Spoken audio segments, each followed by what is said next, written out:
अमरीश सक्सेना साहब, एक चीज बताइए, दरअसल हर रीजन में बीजेपी को थोड़ा बहुत नुकसान होता हुआ दिखाई दे रहा है, इसलिए बीजेपी एवरेज में कह रहा हूं, जो तमाम पोल्स हुए हैं एजेंसियों के साथ, जो चैनल्स ने किए हैं, उस ओपिनियन पोल में बीजेपी को नुकसान होता हुआ दिखाई दे रहा है, हर रीजन में नुकसान होता हुआ दिखाई दे रहा है। क्या यह संकेत है, क्योंकि बहुत चीजें बदलेगी, जैसे जैसे नेक्स्ट फेज में हम जाएंगे तो चीजें बदलने की उम्मीद रहती है, तो क्या यह संकेत है कि समाजवादी पार्टी का जो गठबंधन है वो ऊपर जाता हुआ दिख रहा है? समाजवादी पार्टी का गठबंधन तो निश्चित रूप से ऊपर जाता दिख रहा है, इसमें तो कोई दो राय है नहीं।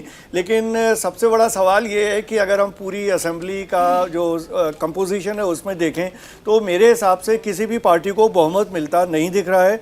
और मेरे जो अनुमान के हिसाब से और मेरे विश्लेषण के हिसाब से ये एक हंग असेंबली होने जा रही है, जहां पर कोई भी पार्टी, बीजेपी हो या समाजवादी पार्टी हो, ये 200 की संख्या क्रॉस नहीं कर पाएंगी।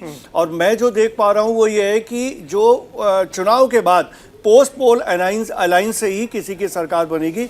चुनाव के बाद के गठबंधन होंगे, तो हमें इस बात को देखने की जरूरत है आज कि चुनाव के बाद किसके साथ गठबंदन होंगे। जो आज तो सक्सेना साहब, आपको लग रहा है कि क्लियर मेजोरिटी किसी को नहीं मिलने जा रही है? क्लियर मेजोरिटी किसी भी पार्टी को नहीं मिलने वाली। ठीक है, पाकिस्तान का भी जिक्र हो रहा है, जिन्ना का भी जिक्र हो रहा है, जो मुद्दे हैं उस पर बातचीत होती है लेकिन कम बातचीत होती है। सक्सेना साहब, एक चीज जानना चाहेंगे, बीच में चर्चा चल रही थी, चूंकि मथुरा को लेकर के बहुत चर्चा हो रही थी और यहां तक कहा गया था अयोध्या आ सकते हैं मुख्यमंत्री योगी आदित्यनाथ चुनाव लड़ने के लिए, या फिर मथुरा को चुन सकते हैं, लेकिन फाइनली उन्होंने अपने गढ़ को ही चुना। पूर्वांचल में वो रहना चाहते हैं, क्या वजह दिखाई देती है? बीजेपी को लगता है क्या कि पूर्वांचल हमारा स्ट्रांग है, ऐसा किला है जिसे भेदना विपक्ष के लिए बहुत मुश्किल है, इसलिए उस किले को एकदम मजबूत रखें, इंटैक्ट रखें? देखिए, पूर्वांचल को आप एक एंटिटी, एक यूनिट मान के नहीं चल सकते। बनारस की बात करें तो निश्चित रूप से वहाँ प्रधानमंत्री मोदी जी का काफ़ी प्रभाव है, और तो बनारस ज़िले में जितनी सीटें हैं हो सकता है कि उनमें बीजेपी सारी जीत ले।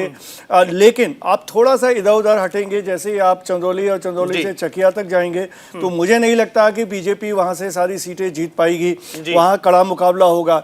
इसके बाद अगर आप गोरखपुर की तरफ आ जाए तो ठीक है, गोरखपुर में मोदी योगी जी का प्रभाव हो सकता है, लेकिन बस्ती है, सिद्धार्थनगर है, वहां उतना उनको बीजेपी को सीटें मिलेंगी, इसमें मुझे बहुत संदेह है। आजमगढ़ और मऊ की बात आप करिए, आजमगढ़ और मऊ में बीजेपी को शायद ही सीटें मिलें, और वो पूरी सीटें मेरे अनुमान के हिसाब से आप 2017-2012 के चुनाव भी देख लीजिए, सीटों की संख्या, वोट परसेंटेज देख लीजिए, वो ज्यादातर सीटें समाजवादी पार्टी की तरफ जा रही हैं। तो समग्रता में अगर हम पूर्वांचल को देखें तो वहां पर बीजेपी का बहुत कड़ा मुकाबला होने जा रहा है बाकी पार्टियों से, समाजवादी पार्टी से। स्पष्ट बहुमत की सरकार बनाएंगे जैसे 2007 में बनाई थी।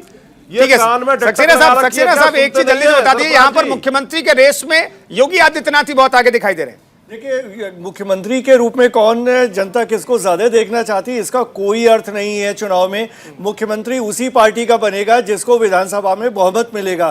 तो असली सवाल यह है कि विधानसभा में बहुमत किसे मिलने जा रहा है, उसके आधार पर ही मुख्यमंत्री तय होगा। मुख्यमंत्री को अलग से तय करना और जनता की राय उसके बारे में मेरे हिसाब से कोई अहमियत नहीं रखती। अभिषेक साहब,